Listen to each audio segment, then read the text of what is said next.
Harold Brennan had rehearsed his little speech 3 times that afternoon. 40 years deserved something better than just passing the potatoes, he figured. The Red Oak Steakhouse smelled like charcoal and ambition, the kind of place where farmers came when their daughters got engaged or their sons made the honor roll. Outside the window, February snow fell thick and silent.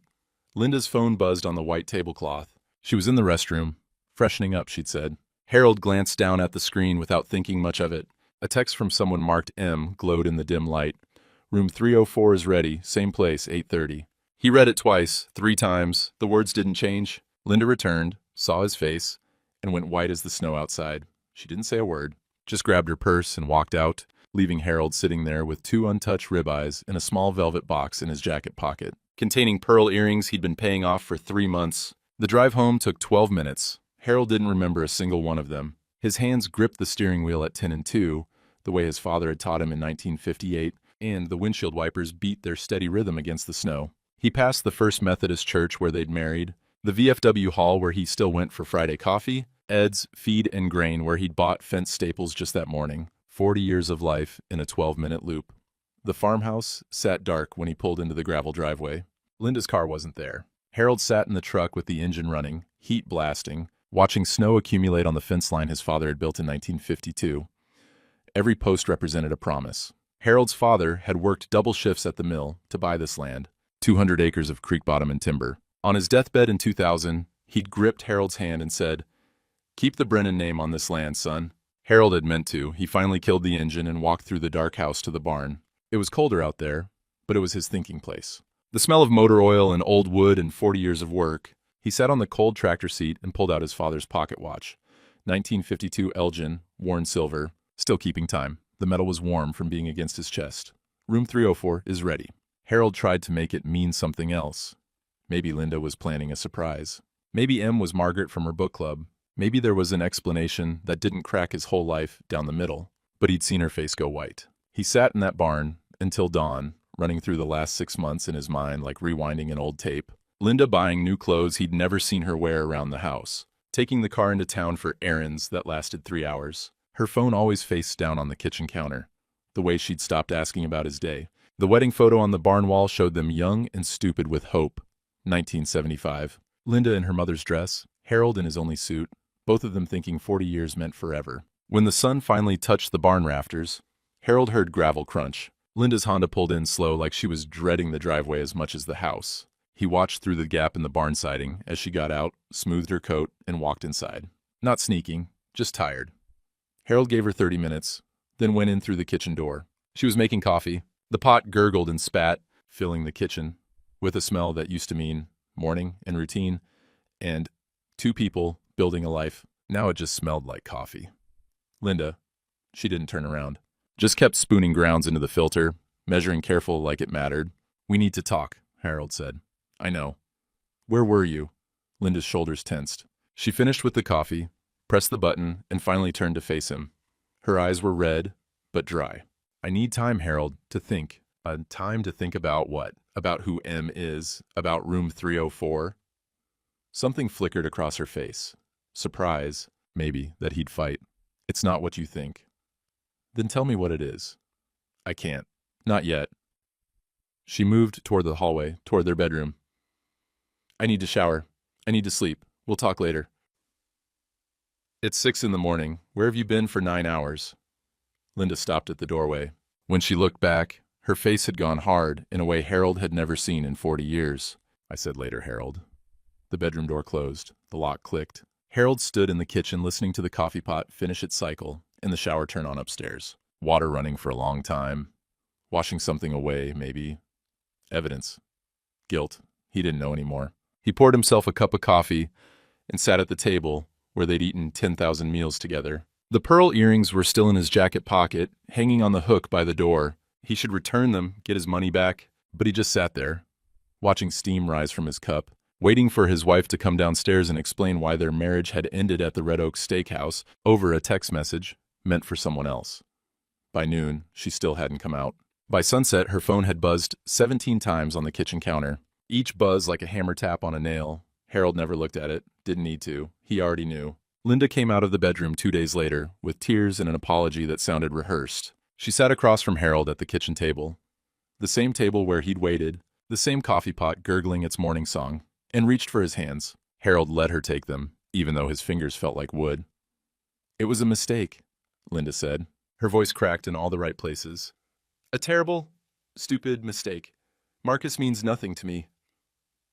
Marcus. So now the name had a face to go with it. "How long?" Harold asked. "It doesn't matter." "How long, Linda?" She looked away, toward the window where snow was still falling. "A few weeks, maybe a month." I wasn't thinking straight. I've been feeling old, Harold. Stuck. Like life was passing me by. Harold pulled his hands back. "So you fixed that by cheating on me." I want to fix this." The tears came harder now, real or performed. He couldn't tell anymore. "We could do counseling. We could, I don't know, take a trip, remember us. I made a mistake. But we've had 40 years, Harold. That has to count for something." It did count for something. That was the problem. 40 years was a lot to throw away over a text message in a hotel room. Harold wanted to believe her so badly it made his chest ache. He'd built his whole life on the idea that marriage was a covenant, not a contract. You kept your promises even when they got hard. "No more contact with him," Harold said. "You end it. Today." "I will. I promise." "I want to believe you." "Then believe me." Linda squeezed his hand again. "Please, Harold. Give me a chance to make this right." So he did. God help him, he did. For 2 days, Linda cooked his favorite meals. Pot roast with carrots and potatoes. Apple pie from scratch, the way his mother used to make it. She asked about his day, laughed at his stories about Ed at the feed store, mentioned maybe they should update the will, make sure everything was clear for Tyler's future. She even slept in their bed, instead of the guest room, though they stayed on opposite sides like strangers sharing a hotel room. Harold wanted it to be real, wanted to believe people could make mistakes and come back from them. His father had taught him that everybody deserves a second chance, that forgiveness was strength, not weakness. On the third morning, Harold was looking for the tractor insurance papers in Linda's desk drawer. He wasn't snooping, just needed the policy number for a call with the agent. But there, tucked under a stack of magazines, was a hotel key card. He pulled it out slow, like it might bite. "The Riverside Inn, room 304, dated 3 days ago." 3 days ago, after the anniversary dinner, after the tears, after the promises, Harold sat on the floor of her office with that little piece of plastic in his hand and felt something die. That was different from what had died at the restaurant. Hope died harder than love. He was learning. Love could take a beating and keep stumbling forward. But hope, once you killed it, stayed dead. He set the key card on the kitchen table and left it there. When Linda came back from the grocery store 3 hours later, it took 3 hours to buy milk and bread. She saw it sitting there and went still. For a long moment, neither of them spoke. Then she grabbed her purse and left again, without a word. The screen door slammed hard enough to rattle the windows. Harold needed fence staples. Needed something normal, something that made sense. The Riverside County Hardware had been in the same spot since 1947, and walking through that door usually felt like coming home. Today it felt like walking into a courtroom. He was in the back aisle, looking at wire and post caps, when he heard the voices. 2 women. He didn't recognize them by name, but he knew the type. Church ladies, probably, or the book club crowd. Their voices carried. "I heard it's been going on over a year. That developer, what's his name, Marcus Webb, came back to town, all high and mighty with his money. Poor Harold. Always the last to know, aren't they?" Well, what did he expect? Keeping her stuck out on that farm all these years. Linda's got wants, Harold's got cows, and one of them laughed. Not mean, exactly, just thoughtless. The way people laugh when someone else's pain is just gossip to pass the time. Harold stood there holding a box of fence staples, face hot, heart hammering. He could confront them, could walk around the corner and watch them go red with shame, could make it stop. But that would make it real. That would make him the man everyone was talking about. Poor Harold, the fool, the cuckold, the last to know. Ed Perkins appeared at his elbow like a ghost. The feed store owner must have seen the whole thing from the front counter. "Don't listen to hens, Harold," Ed said quiet. "Coffee?" Harold shook his head. Couldn't trust his voice yet. "My door's open," Ed said. "When you need it. You hear me?" Harold nodded once and walked to the counter. Paid for his staples, kept his eyes down. Ed rang him up without small talk, which was its own kind of mercy. In the truck, Harold's hands shook so bad he had to grip the steering wheel for a full minute before he could drive. He sat there in the parking lot, watching people come and go, wondering how many of them knew, how many had been talking about him and Linda at their kitchen tables, shaking their heads, saying what a shame it was, what a fool Harold must be. He drove past the town diner on his way home. Linda's Honda was parked out front. Next to it sat an expensive-looking Lexus with dealer plates. Harold kept driving. His hands gripped the wheel like it was the only thing keeping him from drowning. Harold spent the next morning trying to find the tractor insurance papers. The policy was up for renewal, and the agent needed the account number. Simple task, normal life. He told himself he was just looking for insurance documents when he opened Linda's desk drawer. The manila folder was marked Property Documents Confidential in Linda's handwriting. Harold's hands went still. He shouldn't look. This was her private business, her desk, her papers. 40 years of marriage meant respecting boundaries. But she'd already crossed every boundary that mattered. He opened the folder. The first page was a preliminary sales agreement. Brennan Family Farm, 200 acres, creek bottom, timber rights included, to Web Development LLC. Harold's signature sat there at the bottom, bold and clear. Except it wasn't his signature. Close, real close, same general shape, same slant. But the pressure was wrong, the loops were too careful. Harold had signed his name 10,000 times.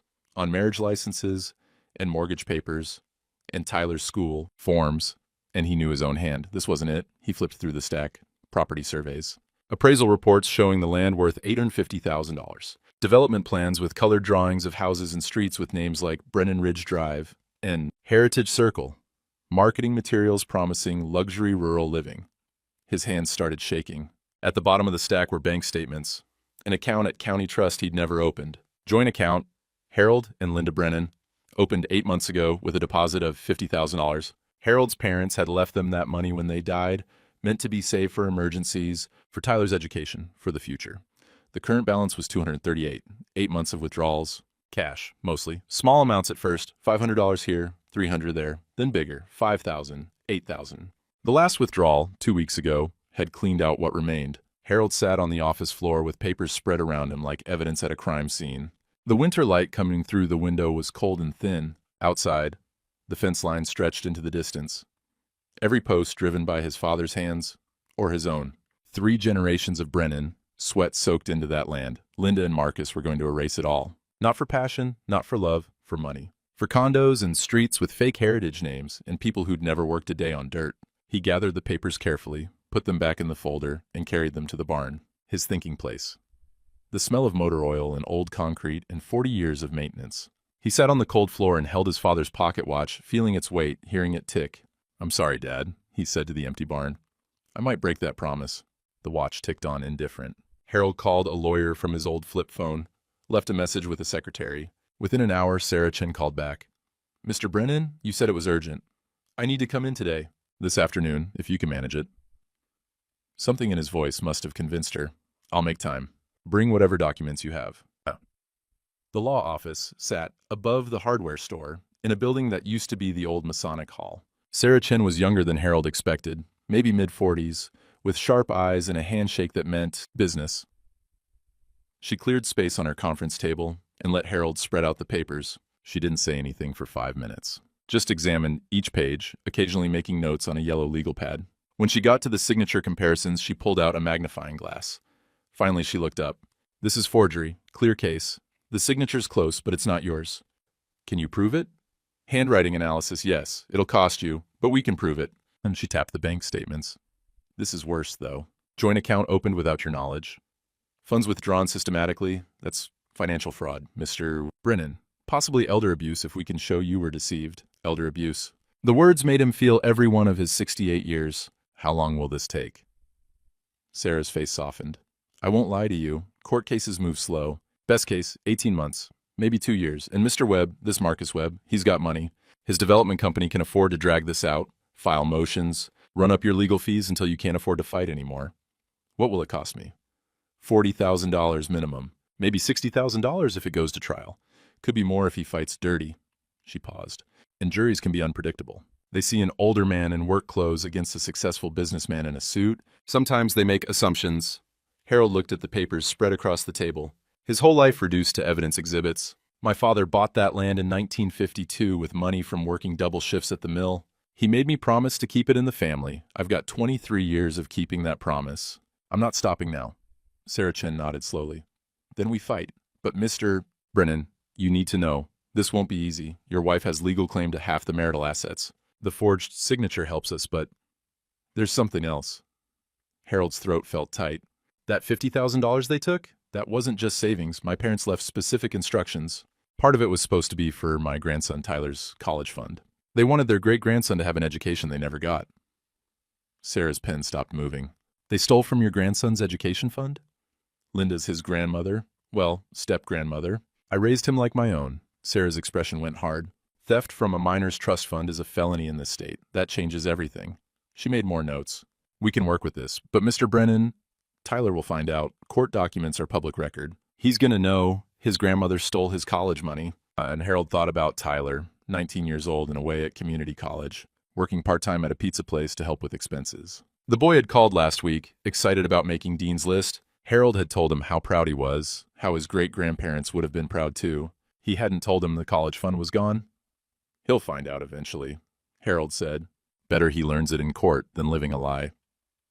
Sarah gathered the papers into neat stacks. I'll start the paperwork today, but there's one more thing in these bank statements. She pulled out a page and slid it across the table. This account, the one marked Tyler Brennan Education Fund. You see the transfer history? Harold looked. His vision blurred a little. He'd need reading glasses soon, probably. One more sign of getting old, but he could make out the numbers. Regular deposits over 15 years. Small amounts, $200 or $300 a month. Everything Harold's parents had left, plus what he'd added himself. Total value last year, $47,000. Current balance, $238. Where did it go? Harold asked. According to this, your wife added herself as joint owner 2 years ago. Then systematic withdrawals over the last 8 months. Sarah's voice went quiet. Mirror. Brennan, this isn't an affair that got complicated. This was planned. Long-term planning. Harold folded his hands on the table to stop them shaking. What do I do? First, we document everything. Then we file. Then we prepare for war, because that's what this is going to be. She stood and walked him to the door. Mr. Brennan, one more thing. Do you have someone you can talk to? Family? Friends? Because this is going to get harder before it gets better. I've got my grandson and Ed down at the feed store. Good. Don't try to do this alone. Harold drove home in afternoon light that made the snow look blue. He needed to tell someone.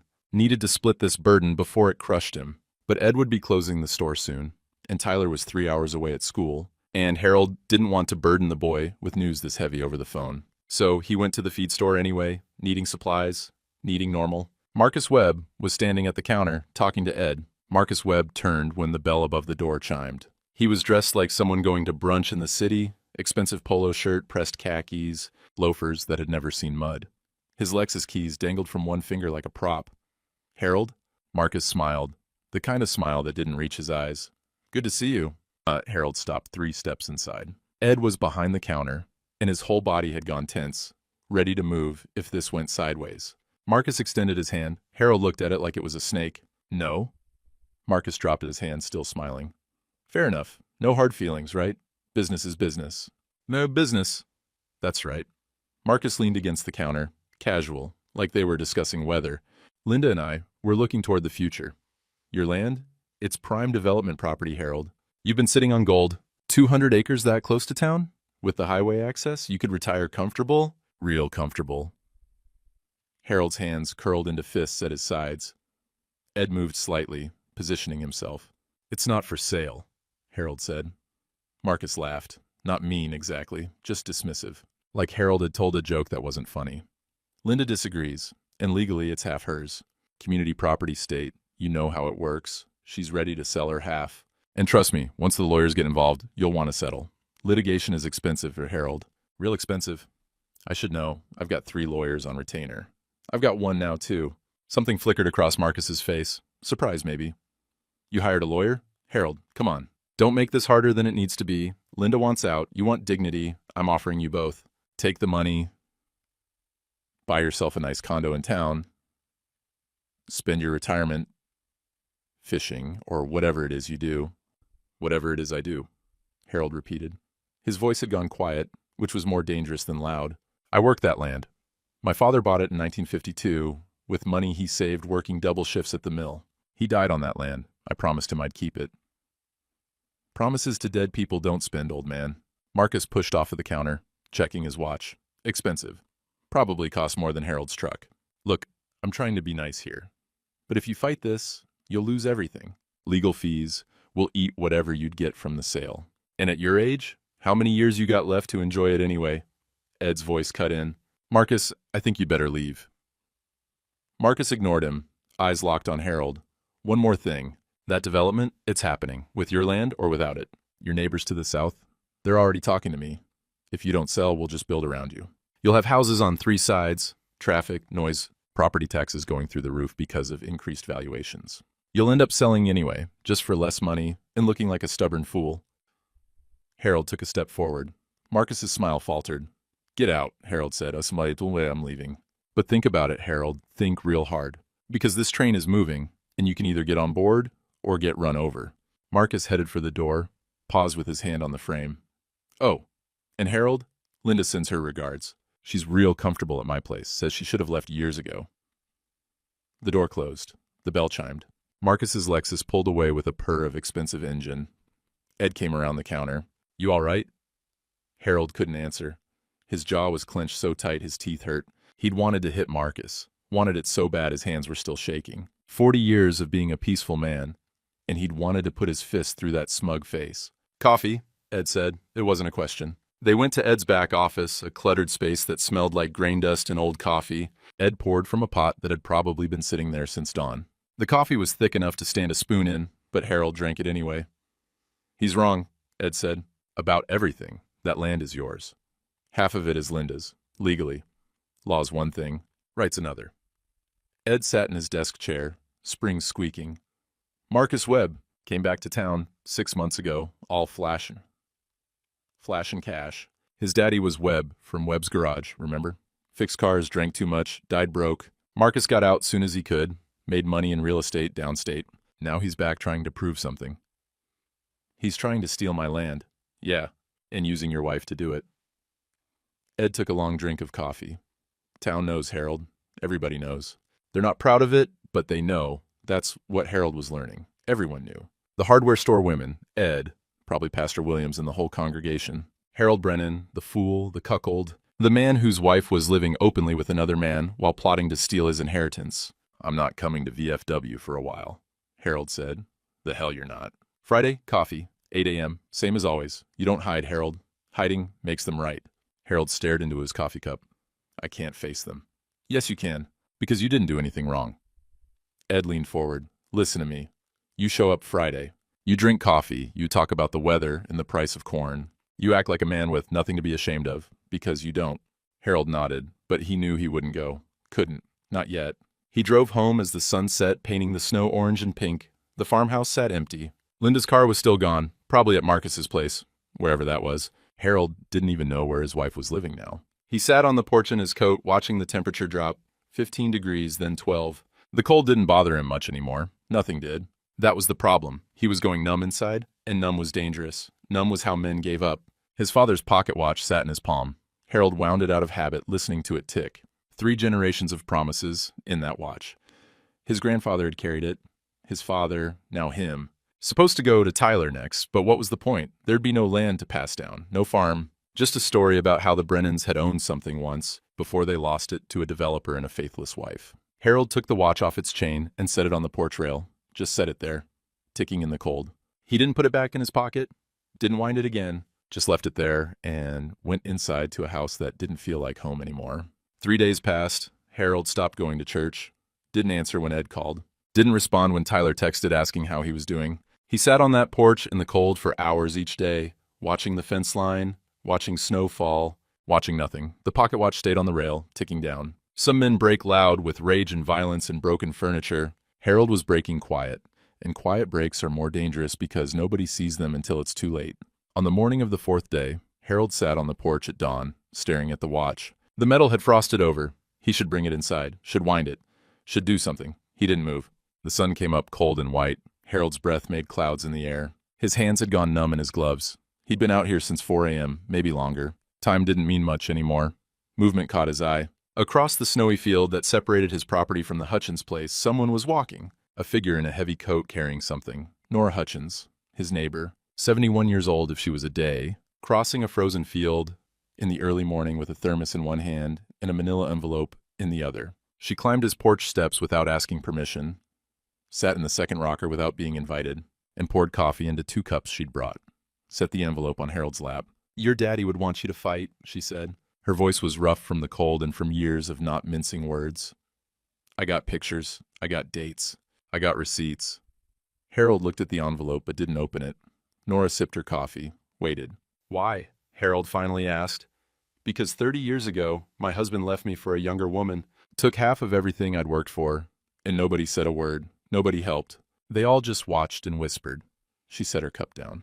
I'm too old to watch it happen again without doing something.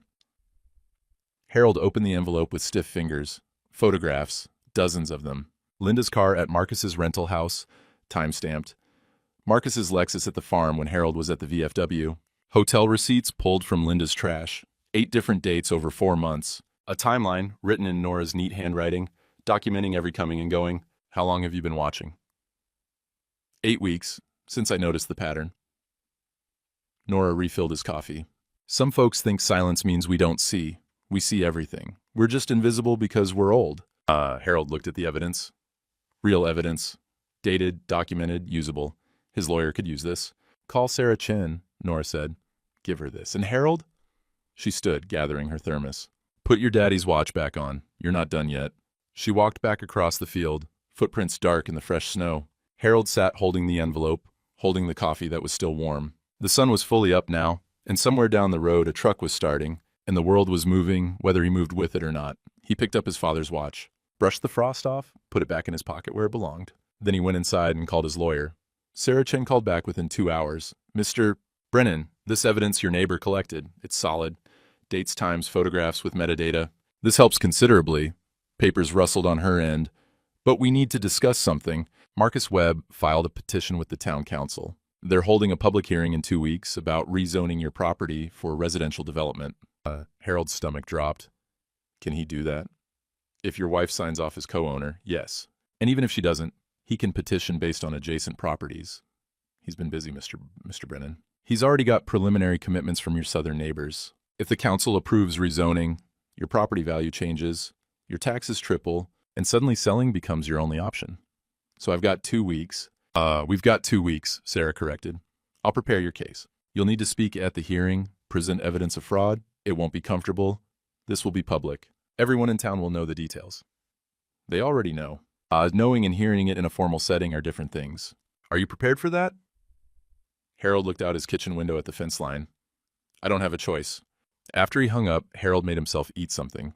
Scrambled eggs that tasted like cardboard. Toast he couldn't finish. He was losing weight he couldn't afford to lose. The bathroom mirror showed a man who looked older than 68, hollow-eyed, unshaven, shrinking. He should go to the VFW. Ed had been right about that. Hiding made them right, but Harold couldn't make himself move. At the First Methodist Church, Pastor Williams was reviewing attendance records when his secretary brought him coffee.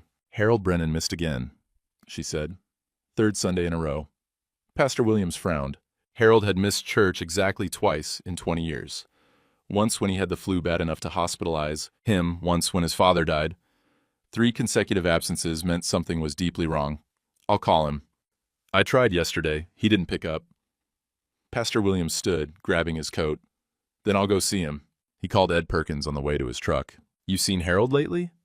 Not since Marcus confronted him at my store 4 days ago. I've been calling. He won't answer. I'm heading out there now.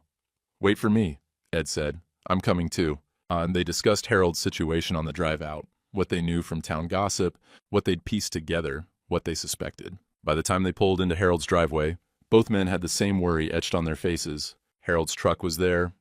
Lights were off in the house. No smoke from the chimney, even though it was 20 degrees. They found him on the porch, still, in his coat, sitting in the rocker, staring at nothing. He didn't turn when they climbed the steps. Harold, Pastor Williams said, "Well, go home. Can't do that." Ed sat in the other rocker without being invited. How long you been out here? Don't know. Don't care. Pastor Williams leaned against the porch rail, studying Harold's face. He'd seen this look before, in Vietnam, in Marines, who'd taken one hit too many and were just waiting for the next one to finish the job. Combat fatigue, shell shock, whatever you wanted to call it, it was dangerous. When's the last time you ate? Harold didn't answer. When's the last time you slept? Still nothing. Ed and Pastor Williams exchanged a look. This was worse than they'd thought. Harold, listen to me, Pastor Williams said. You're not the first man to go through something like this. And I know right now it feels like the end of everything, but it's not. You don't know what it feels like. You're right, I don't. But I know what giving up looks like, and I'm looking at it. Harold finally turned his head. Then you'd better leave before you catch it. Ed stood, walked to the door. I'm making coffee. You're going to drink it. Then we're going to talk.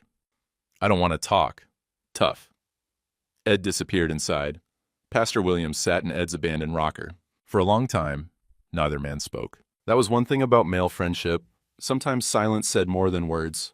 My father made me promise, Harold said eventually. His voice was rough, like he hadn't used it in days. Keep the Brennan name on this land. That was the last thing he said to me. And I'm going to break it. You haven't broken it yet. I will.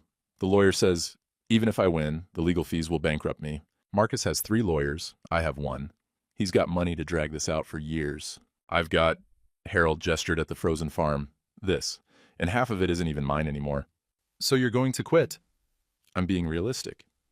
You're being scared. And Pastor Williams said it, gently, but said it. There's a difference. Ed came back with 3 cups of coffee, steam rising in the cold air. He handed one to Harold, who took it automatically, but didn't drink. Town council meeting is in 2 weeks, Ed said. Marcus is planning to pack it with people who want the development. Jobs, tax revenue, progress. You know how he'll spin it. Let him. You're not going to fight? Harold looked at the coffee in his hands. What's the point? I've got evidence Linda was cheating. So what? That doesn't stop the rezoning. Doesn't stop Marcus from building around me. Doesn't stop my taxes from tripling. Doesn't put back the money they stole. It puts you on record, Pastor Williams said, as a man who stood up, as someone who didn't roll over. For what? So I can lose with dignity instead of losing quiet? Either way, I lose. Ed sat forward. You know what your father would say right now? Don't. He'd say Brennan's don't quit. He'd say a man's word is worth more than his comfort. He'd say, he's dead. Harold's voice cracked. He's dead and buried, and he doesn't have to watch me lose everything he worked for. He doesn't have to stand in a town hall and admit his wife was screwing around, stealing from him, forging his name on legal documents. He doesn't have to be the fool everyone whispers about. The words hung in the cold air.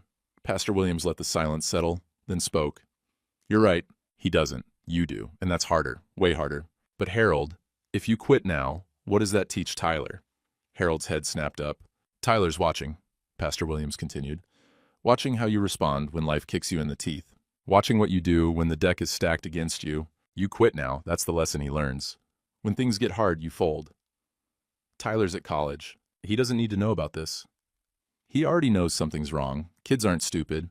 And he's going to find out about the college fund eventually. When he does, what story do you want to tell him? That you fought for what was right? Or that you gave up because it was too hard? Harold stared into his coffee. The steam had stopped rising. It was going cold. Ed pulled something from his pocket, a folded piece of paper. Tyler called the store yesterday, asked if you were okay, said you haven't been returning his texts. He's worried, Harold. Wants to come home. I told him not to. He's got midterms. He's coming anyway. Spring break starts Friday. Said he's spending it here, helping with the farm. Ed unfolded the paper, a text message he'd printed out. Said, and I quote, Grandpa taught me, a man doesn't abandon family when things get tough. And that's what you taught him, Harold. Now you've got to live it. The 3 men sat in the cold. Harold's coffee had gone lukewarm. He took a drink anyway, felt it burn all the way down, bitter and necessary. The hearing's in 2 weeks, Harold said finally. 2 weeks, Pastor Williams confirmed. I'll need to speak, present evidence. Tell the whole town my wife cheated on me, stole from me, forged my signature. Yes. They'll look at me like I'm pathetic. Some will, Ed said. Others will see a man standing up for what's right. And Harold, those are the ones who matter. Harold drank the rest of his coffee, cold as it was, set the cup down, looked at his 2 friends sitting on his porch on a frozen morning when they should have been warm in their own homes. I'll need help, he said quietly. You've got it, Ed said immediately. Pastor Williams nodded. Whatever you need. Harold pulled out his father's pocket watch, checked the time. Tyler gets in Friday evening. We've got 5 days to prepare before he gets here. I don't want him seeing me like this. Then let's get to work. Ed stood, collected the coffee cups. First thing, you're eating a real meal. Second thing, you're showering. Third thing, we start building your case for that council meeting. Harold looked at the fence line stretching into the distance. Posts his father had driven, wire he'd strung himself. Land that had held 3 generations of Brennan promises. He wasn't done yet. Maybe he'd lose. Maybe Marcus and Linda would win. Maybe in a year he'd be living in a rented apartment in town. watching bulldozers tear down his father's barn, but if he went down, he'd go down fighting. And Tyler would see a grandfather who stood up, even when standing was the hardest thing he'd ever done. "All right," Harold said, standing. His legs were stiff from hours of sitting in the cold. "Let's do this." The three men went inside, and for the first time in days, the farmhouse didn't feel quite so empty. The next 5 days passed in a blur of preparation. Ed brought groceries without being asked, actual food, not just coffee and frozen dinners. Pastor Williams stopped by each evening to review Harold's statement for the council meeting, helping him organize the evidence, figure out what to say and what to leave unsaid. Harold started eating again, started sleeping more than 2 hours at a stretch, started to feel like a man with a purpose instead of a victim waiting for the final blow. Sarah Chin called daily with updates. Marcus had 3 council members in his pocket, she said. They'd need 4 votes to block the rezoning. It would be close. "But Harold," she added, "your neighbor's documentation is powerful. And if you can stand up there and tell your story with dignity, not anger, not bitterness, just truth, you've got a chance." Dignity. That word kept coming up, like it was the only thing he had left to lose. Friday evening, Tyler's truck pulled into the driveway just as the sun was setting. Harold was on the porch, had been watching the road for an hour. The boy, no, not a boy anymore, a young man, climbed out wearing his college sweatshirt under a work coat. Tyler walked up the porch steps and stopped, really looking at Harold. His face showed concern, then determination. "You look like hell, Grandpa."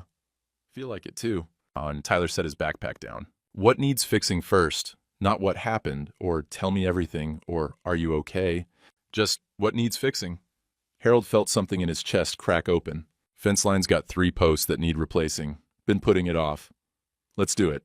They worked until dark, Tyler asking no questions, Harold offering no explanations. Just the rhythm of post hole diggers and sledgehammers and wire cutters, the language of men who communicated through labor. When they finally came inside, Tyler made sandwiches while Harold showered. Over dinner, just bologna and cheese. But it tasted better than anything Harold had eaten in weeks. Tyler finally spoke. "Ed called me. Told me some of what's going on." Harold set down his sandwich. "How much?" "Enough. Grandma and that developer.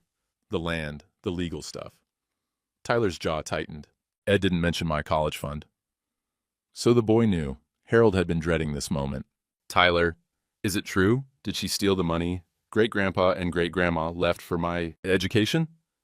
Harold couldn't lie. "Yes." Tyler's hands clenched into fists on the table. For a long moment he just sat there, breathing hard through his nose. When he spoke again, his voice was carefully controlled.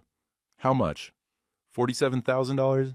"They'd been saving since you were born. Your great-grandparents worked their whole lives, so their great-grandson could have opportunities they never got. And Grandma took it. She and Marcus, the account was drained over 8 months. Tyler stood abruptly, walked to the window, stared out at nothing. Harold waited. This was the moment Tyler could choose sides. Linda was his grandmother, even if only by marriage. Blood ties were complicated. Finally, Tyler turned around. "I'm with you, Grandpa. Whatever you need." The relief nearly knocked Harold over.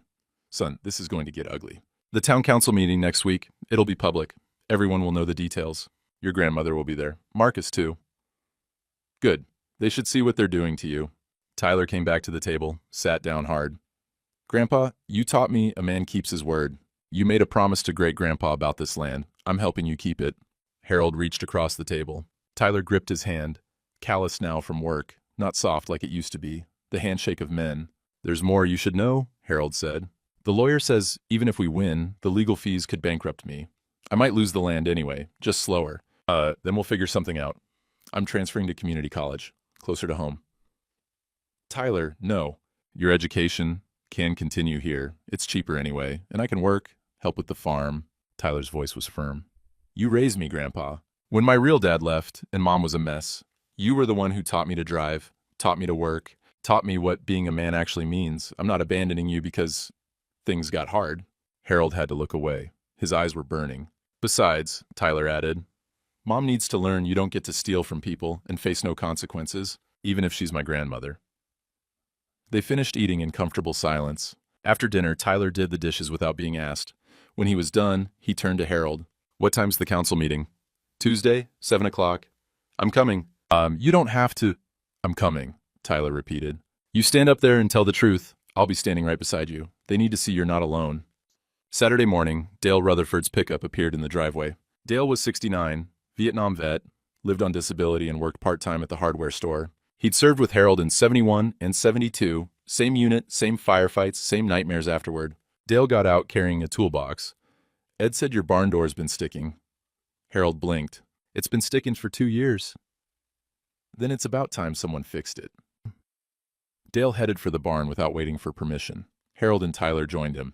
The three of them spent the morning replacing hinges, planing down the door where it had swollen, oiling the track. Dale didn't mention Linda or Marcus or the council meeting, just worked steady and quiet, the way he'd always worked. At lunch, sitting in the barn with sandwiches and thermoses of coffee, Dale finally spoke. Council meeting Tuesday. Yeah, I'll be there. Dale, you don't need to... I'll be there, Dale said flatly. We don't abandon position. You taught me that. Firebase Delta, remember? When everyone wanted to pull back, you said we hold. We held. We're holding now? Tyler looked between them, understanding something about his grandfather he'd never fully grasped before. That afternoon, Pastor Williams arrived with unexpected news. Harold, I need to tell you something. They sat on the porch, watching Tyler and Dale work on the fence. About my background. Before I became a pastor, I practiced law. Harold stared at him. You're a lawyer? Was. JAG officer in the Marines for 12 years. Handled fraud cases, property disputes, even some forgery cases like yours. Pastor Williams pulled out his wallet, showed Harold an old military ID that listed him as Captain Williams, Judge Advocate General Corps. Why didn't you mention this before? Because you needed to decide to fight first. Needed to find your own resolve. Now that you have, I can help strategically. He leaned forward. Harold, I've been reviewing your case. Marcus Webb made mistakes, sloppy ones. The forgery is obvious, the financial fraud is documented, and the theft from Tyler's education fund adds felony charges. Sarah Chen said we might not win. Sarah's being appropriately cautious, but she doesn't know what I know. Pastor Williams smiled slightly. At the council meeting, when I speak, and I will speak, I'm not just giving moral opinion, I'm giving legal analysis. Marcus won't be expecting that. Harold felt something shift. You're going to stand up for me? I'm going to stand up for truth. And Harold, I've called someone. County Prosecutor Davis. We serve together in the course. He's going to attend the meeting, just to observe, officially. But his presence will send a message. This isn't just a civil property dispute. There are criminal implications here. The pieces were falling into place. Harold wasn't fighting alone. He had Ed's community connections, Dale's veteran solidarity, Pastor Williams's legal expertise, Tyler's generational support, and Nora's documented evidence. Sunday morning, Harold went back to church for the first time in 3 weeks. People noticed. Some avoided eye contact. Others nodded with respect. After the service, 12 people came up to him, some he knew well, some just acquaintances, and said quiet words of support. We're with you, Harold. That developer's got no business here. You need anything, you call. By Tuesday morning, Harold's kitchen table looked like a war room.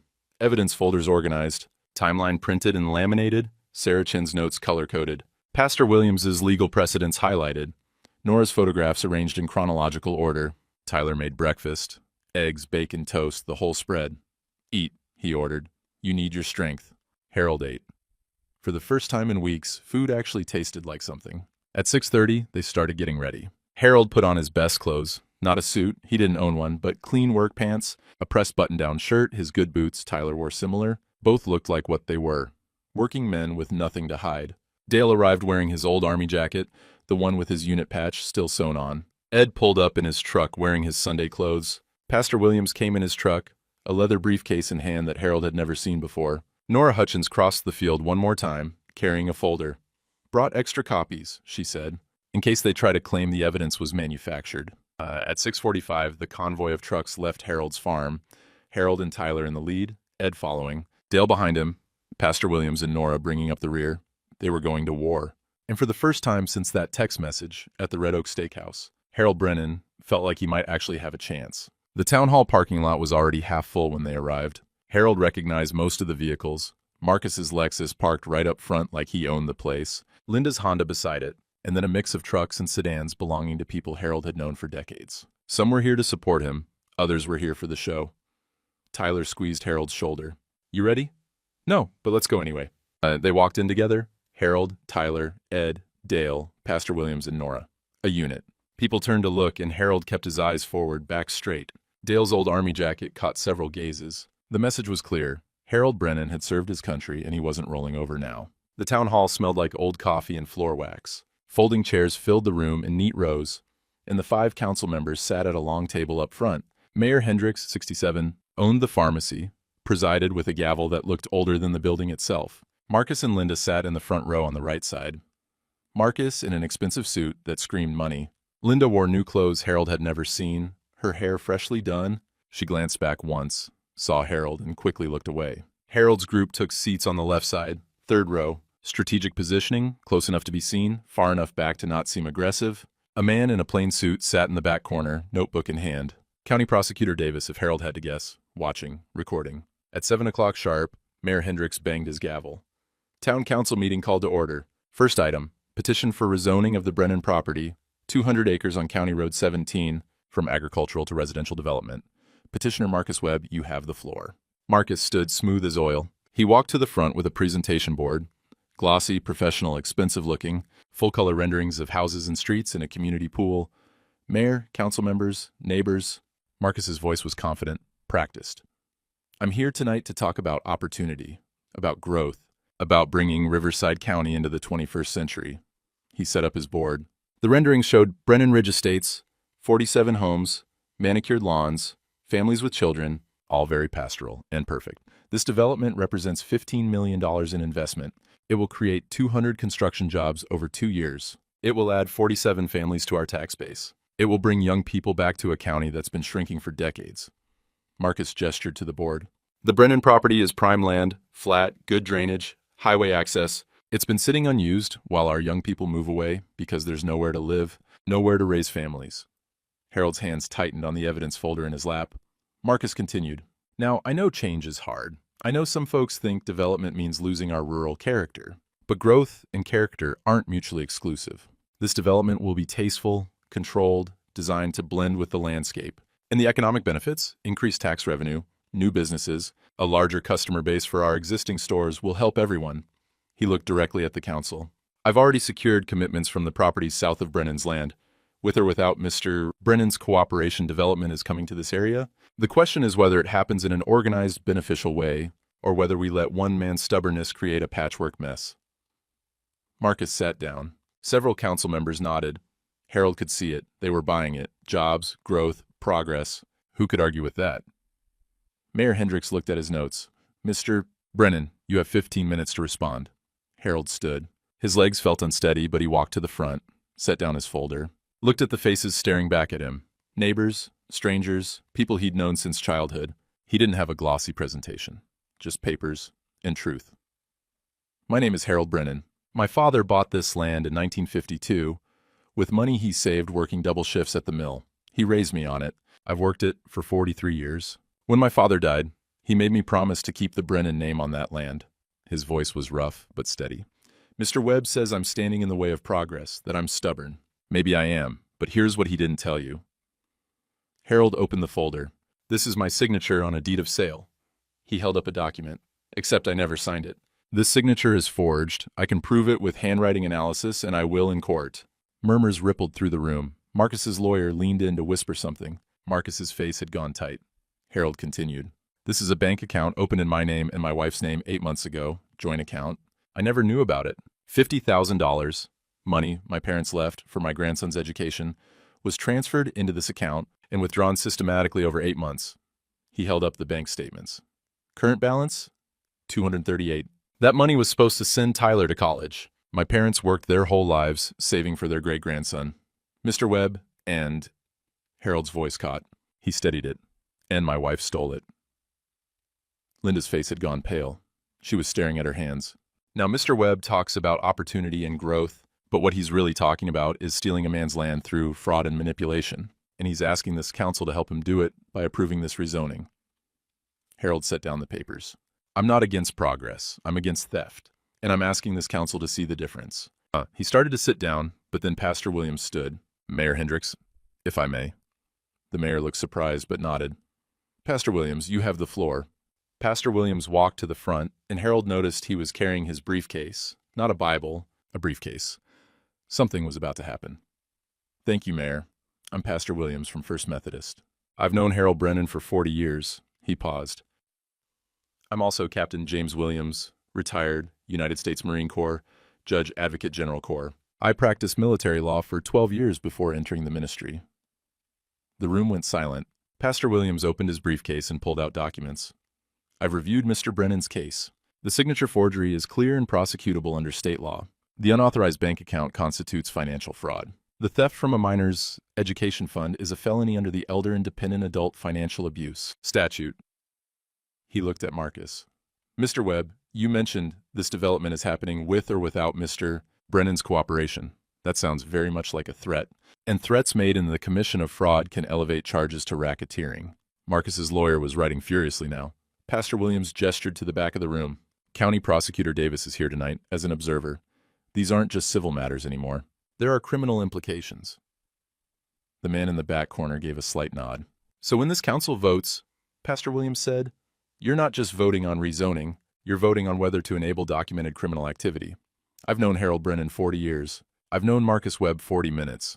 I know who I believe. He sat down. The silence in the room was absolute. Mayor Hendricks cleared his throat. Is there anyone else who wishes to speak? Ed Perkins stood up. I do. He walked to the front. No notes. Just a man who'd lived in this town his whole life. I'm Ed Perkins. I've run the feed store for 37 years. I've known Harold since high school. I've done business with him for 4 decades. He turned to face the room. Harold Brennan's word is good. Always has been. If he says he didn't sign those papers, he didn't sign them. And I'll tell you something else. Marcus Webb's been in my store throwing money around, talking big about development. But when Harold needed fence staples and couldn't pay right away, I told him to pay when he could. Because that's what neighbors do. Ed looked at the council. You approve this rezoning, you're not voting for progress. You're voting to help an outsider steal from one of our own. He sat down. Dale Rutherford stood next. Walked to the front in his old army jacket, unit patch visible. He didn't say much. Dale never did. Harold Brennan and I served together in Vietnam, Firebase Delta, 1971. When things got bad, Harold said we held. Dale's voice was gravelly, hard. We don't abandon position. We don't abandon brothers. I'm standing with Harold. He sat down. Then something happened that Harold hadn't expected. Mrs. Peterson from the Methodist Ladies Auxiliary stood up. I've known the Brennan family for 50 years. Harold's father was a good man. Harold's a good man. This isn't right. She sat. Then Tom Jenkins from the hardware store. Then the Chavez family who ran the Mexican restaurant. Then Sarah Miller, who taught 3rd grade. One by one, people stood. Didn't all speak, but they stood. A physical showing of support that filled the left side of the room. 12 people in total. Harold felt his throat tighten. He hadn't asked for this. Hadn't expected it. But here they were. People who could have stayed home, stayed silent, stayed safe, choosing to stand with him. Marcus's face had gone from confident to concerned. His lawyer was whispering urgently in his ear. Mayor Hendricks banged his gavel. Order. We need to proceed with the vote. He looked at his fellow council members. The question before us is whether to approve the rezoning petition for the Brennan property. However, given the testimony about potential criminal activity, I'm inclined to table this matter until the legal issues are resolved. Mayor. Marcus stood abruptly. These are baseless accusations. A bitter old man trying to... Mr. Webb. Mayor Hendricks's voice went hard. You just heard testimony from a former JAG officer, supported by documented evidence, in the presence of a county prosecutor. I don't think baseless is the word I'd use. Marcus's jaw clenched. I'm calling for a vote, the mayor interrupted. All in favor of tabling the rezoning petition pending legal investigation? 4 hands went up immediately. Opposed? 1 hand, Councilman Roberts, who owned a construction company and had clearly been counting on the development contracts. Motion passes 4-1. Rezoning petition is tabled indefinitely. The gavel came down. Mr. Webb, I'd suggest you consult with your attorneys. And Mr. Brennan, the mayor's voice softened slightly, I'm sorry for what you've been through. The council will not be party to fraud. The meeting dissolved into murmurs. Marcus stood frozen for a moment, then grabbed his coat and stormed toward the door. His lawyer followed, trying to talk to him. Marcus shook him off. This isn't over, Marcus shouted back at the room. I've got lawyers. I've got resources. You think you've won? You haven't won anything. He slammed out of the building. Linda sat very still in her front row seat, staring at her hands. People were filing out around her, some glancing her way with expressions ranging from pity to contempt. She looked small suddenly, older. The expensive clothes couldn't hide how diminished she seemed. Harold stood, gathering his papers. Linda turned, caught his eye. For a long moment, they just looked at each other. 40 years of marriage, of breakfast tables and Christmas mornings and ordinary days, all of it ending in a town hall with witnesses and evidence folders. Linda opened her mouth like she was going to say something. Harold walked past her, Tyler at his shoulder, Ed and Dale flanking them. out into the parking lot where the March night was cold, but the stars were bright. "You did it," Tyler said, voice tight with emotion. "Grandpa, you actually did it." "But we did it," Harold corrected. He looked at the men around him. Ed, Dale, Pastor Williams, Nora standing by her car. Couldn't have done it alone. County Prosecutor Davis approached from the shadows. He was younger than Harold expected, maybe 50, with sharp eyes and a firm handshake. "Mr. Brennan, I'm Davis. Captain Williams and I served together." He glanced at Pastor Williams. "I've been taking notes. Based on what I heard tonight, my office will be opening an investigation into the financial fraud and forgery. I can't promise outcomes, but I can promise we'll look at this seriously. Thank you. One more thing." Davis pulled out a business card. "If Mr. Webb or anyone associated with him contacts you, threatens you, tries to intimidate you, you call me directly. Understood?" Harold took the card. "Understood." Davis nodded to the group and walked to his car. They stood in the parking lot for a few minutes, none of them quite ready to leave. The adrenaline was wearing off, leaving Harold shaky and exhausted. But underneath the exhaustion was something else. Something he hadn't felt in weeks. Hope. Not the fragile, desperate hope he'd felt when Linda apologized. This was different, harder, earned, built on truth and community and people who showed up when it mattered. "Come on," Ed said. "Coffee at the diner. My treat." They piled into trucks, Harold and Tyler, Ed, Dale, Pastor Williams, and Nora, a small convoy heading to the 24-hour diner on Route 9, where they'd drink bad coffee and replay the meeting and start figuring out what came next. As they pulled out of the parking lot, Harold glanced back. Linda was still sitting in her car, alone, engine running but not moving, just sitting there in the dark.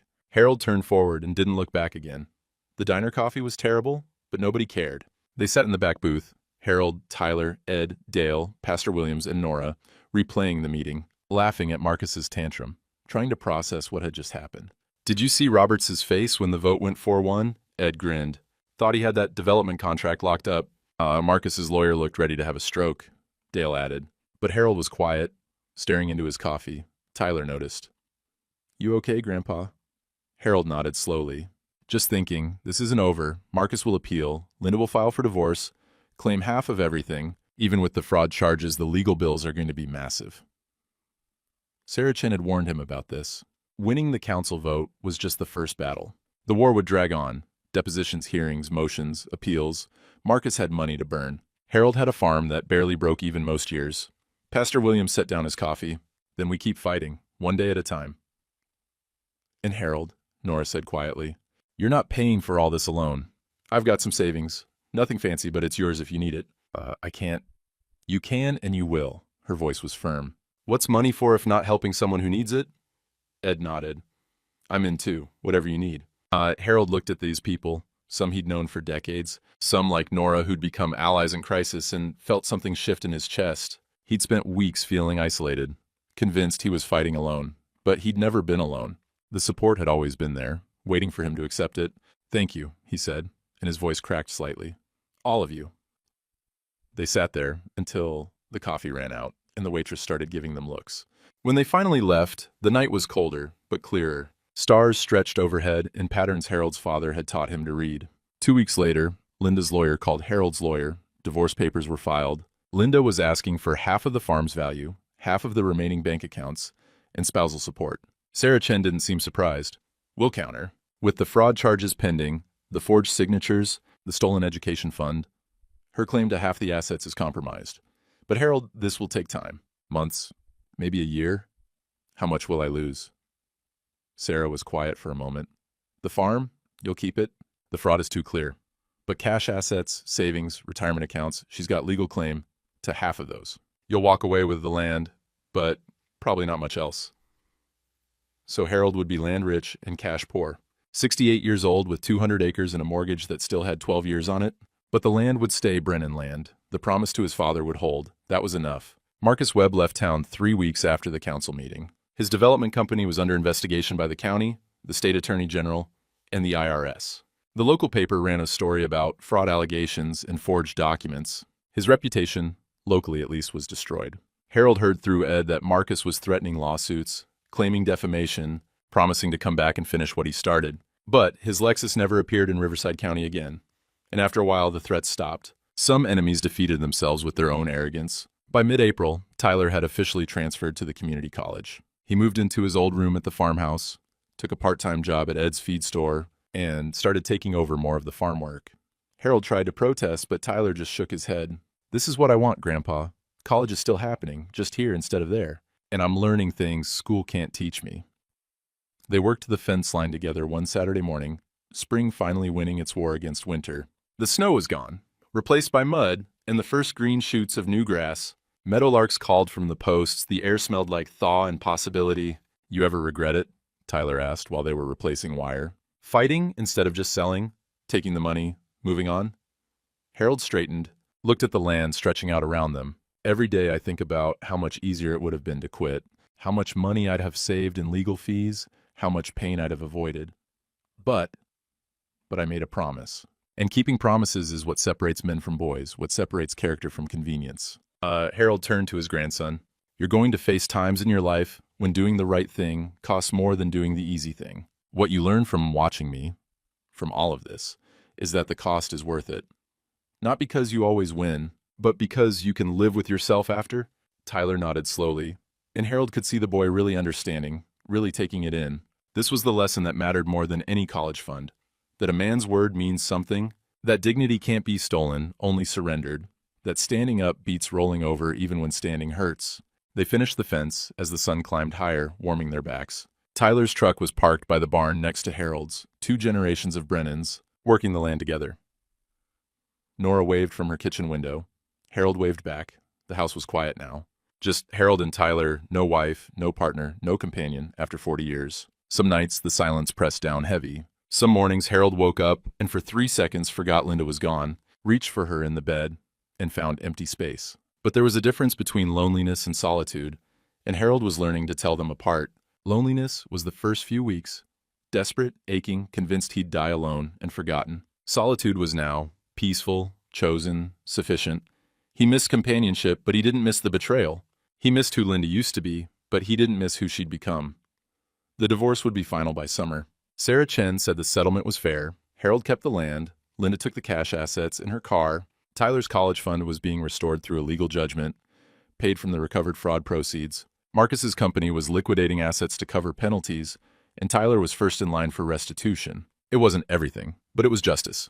Early May morning, before the sun climbed high enough to burn off the dew, Harold sat on his porch with coffee in a chipped mug, watching Tyler's truck come up the gravel drive. The young man, had been in town picking up lumber for the barn repairs.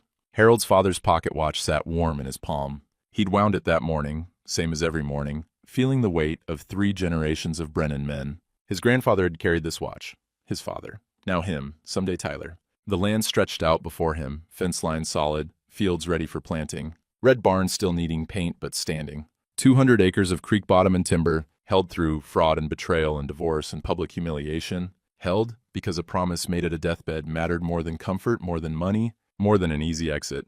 Tyler parked by the barn, waved. Harold waved back. The meadowlarks were singing, same song they'd sung every spring since Harold was a boy, learning these fields. Spring peepers called from the creek marsh. The coffee in his hand was still hot, steam rising in the cool air. Harold's face in the bathroom mirror that morning had shown a man older than 68, lines deeper, hair grayer, eyes carrying weight they hadn't carried 6 months ago. But those eyes were clear. No shame in them. No regret about the fight he'd chosen. He'd lost a wife, lost his savings, lost the easy retirement he'd imagined, fishing trips and grandchildren and growing old with a partner. But he'd kept his word, kept his dignity, kept the land, and taught his grandson that some things matter more than comfort, that character costs something but the price is worth paying. The land endures, the promise kept. And the man who stands on it at sunrise, coffee in hand and work ahead, knows the difference between what he's lost and what he's kept. That knowing, that's the victory. Tyler walked toward the porch, young and strong and learning what manhood actually means, not through lectures or sermons, but through watching an old man stand when standing was the hardest thing he'd ever done. Harold stood too, pocketed his father's watch and headed toward the barn. There was work to do. There was always work to do, and that in its own way was a blessing.